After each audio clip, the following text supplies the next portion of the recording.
बच्चों chapter number 8 women caste and reform, ये chapter हमने थोड़ा कल भी पढ़ा था फर्स्ट पार्ट के अंदर।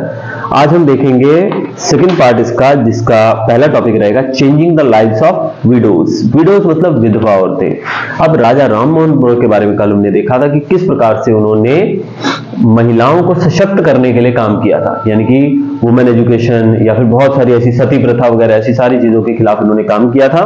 तो विधवाओं के लिए उन्होंने क्या किया था वो यहां देखेंगे। Rammohn Roy was particularly moved by the problems widows faced in their lives. He began a campaign against the practice of sati. जो समस्याएं विधवा औरतें अपने जीवन में महसूस कर रही थी, उन चीजों से राजा राम मोहन रॉय को बहुत तकलीफ हुई कि ऐसा क्यों हो रहा है। तो इसलिए उन्होंने इसके खिलाफ एक कैंपेन चालू किया, खासकर सती प्रथा के खिलाफ। खासकर सती प्रथा के, सती जानते हो ना, कल मैंने समझाया था क्या होता है सती, क्या होता है।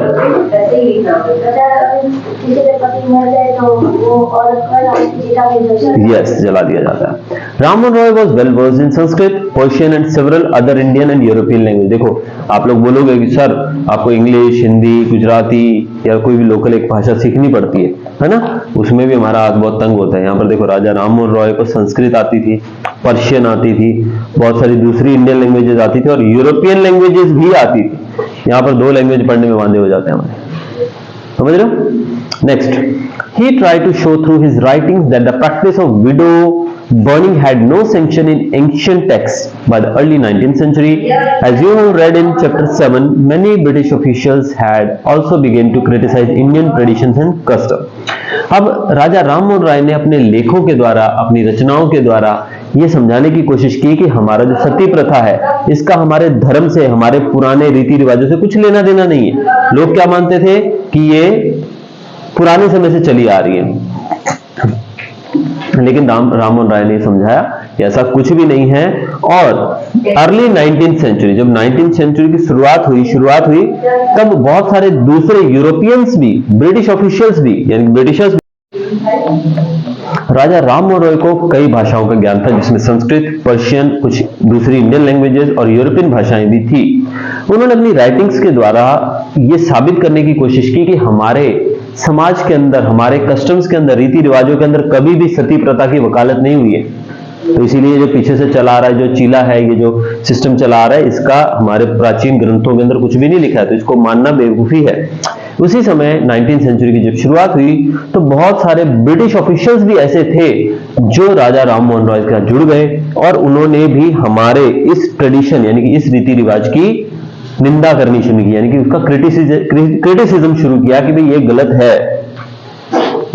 They were therefore more than willing to listen to Ram Mohan Roy, who was reputed to be a learned man. In 1829 Sati was banned. अब वो लोग जो थे ना, राजा राम मोहन रॉय जो थे, हमारे समाज के बहुत ही प्रतिष्ठित व्यक्ति थे, बहुत ही पहुंचे हुए व्यक्ति थे, इसलिए लोग उनको सुनते थे, उनके द्वारा कही गई बातों को समझने की कोशिश करते थे। जैसे होता है ना, आज आप भी बहुत सारे बाबा आते हैं तो उनको सुनने जाते हो, बहुत सीखने जाते हो वहां से। मम्मी पापा बोलते हैं तो वो तो हमको नहीं सीखना है, लेकिन कोई बाबा बोलेगा तो हम सीखेंगे।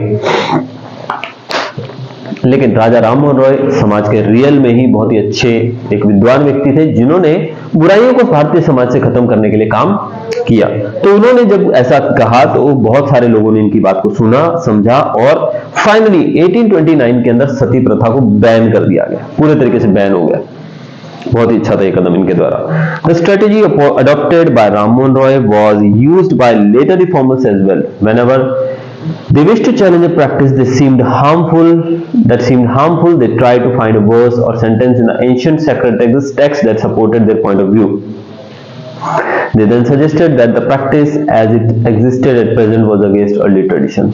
अब राममोहन रॉय ने जिस प्रकार से सती प्रथा को बैन करने के लिए काम किया था, उससे प्रेरित होकर दूसरे जो समाज सुधारक थे और भी जो समय दर समय आते गए, उन्होंने भी उसी चीज से इंस्पायर होकर समाज में और बदलाव लाने की कोशिश की। कैसे करते थे वो पता है? वो हमारे जो धार्मिक किताबें होती है उसमें से कुछ ना कुछ ऐसी लाइनें ढूंढ लेते थे, ऐसी चीजें ढूंढ लेते थे और उनको दर्शाते थे लोगों के सामने कि देखो हमारे ग्रंथों में, हमारी प्राचीन किताबों में कहीं नहीं लिखा है कि ये चीज ऐसे होनी चाहिए। ठीक है, और जब हमें उसका कोई पुख्ता सबूत ही नहीं मिलेगा, कोई जवाब ही नहीं मिलेगा, तो ऑब्वियसली हम समझ जाएंगे कि ये हम गलत ही कर रहे हैं। ज्यादातर हम रीति रिवाज करते हैं जो, वो किस लिए करते हैं? क्योंकि हमारे बाप दादाओं ने किया होता है इसलिए हम कर रहे हैं। तुम्हारे पिता क्यों कर रहे हैं? क्योंकि उनके पिता ने किया होता है। वो क्यों कर रहे हैं? क्योंकि उनके पिता ने किया होता है। यही चला रहे हैं ना। बट क्या उसके पीछे का कोई तथ्य होता है हमारे पास कि कोई सही है कि गलत है? बहुत सारे लोग मुहूर्त देख के गाड़ियां लेते हैं, मुहूर्त देख के चीज खरीदते हैं, कुंडलियां मिला के शादी करवाई जाती है। उसके बाद क्या सब कुछ सही होता है? अगर आपने मुहूर्त देख के गाड़ी ली है तो इसका मतलब मुहूर्त सही में आई है, मतलब उसके बाद कुछ गलत हो ही नहीं सकता है। हो सकता है कुछ गलत उस गाड़ी के साथ? क्यों? क्योंकि आपने अच्छे मुहूर्त में ली थी गाड़ी, मुहूर्त देख के ली थी। तो इसका मतलब फिर उसका इंश्योरेंस क्यों करवाते हो जब आपको पता है कि उसका एक्सीडेंट होने वाला ही नहीं, आपने तो मुहूर्त में ली थी। सही बात है गलत है? जब कुंडली मिला के लड़के और लड़की की शादी करवाई थी तो फिर डिवोर्स क्यों होता है? होता है कि नहीं? तो फिर तो जब हम हर चीज कुंडली देख कर लेते हैं, हर चीज मुहूर्त देख कर लेते हैं, तो फिर वहां पर नेगेटिव क्यों होता है? घर बनाने से पहले हम भूमि पूजन करते हैं, वास्तु करते हैं, सब कुछ करते हैं, तो उसके बाद तो उसके हिसाब से आजकल ज्यादातर घर उसी हिसाब से बनते हैं। तो सब घरों में खुशहाली होनी चाहिए। सब घर खुशहाल हैं? नहीं।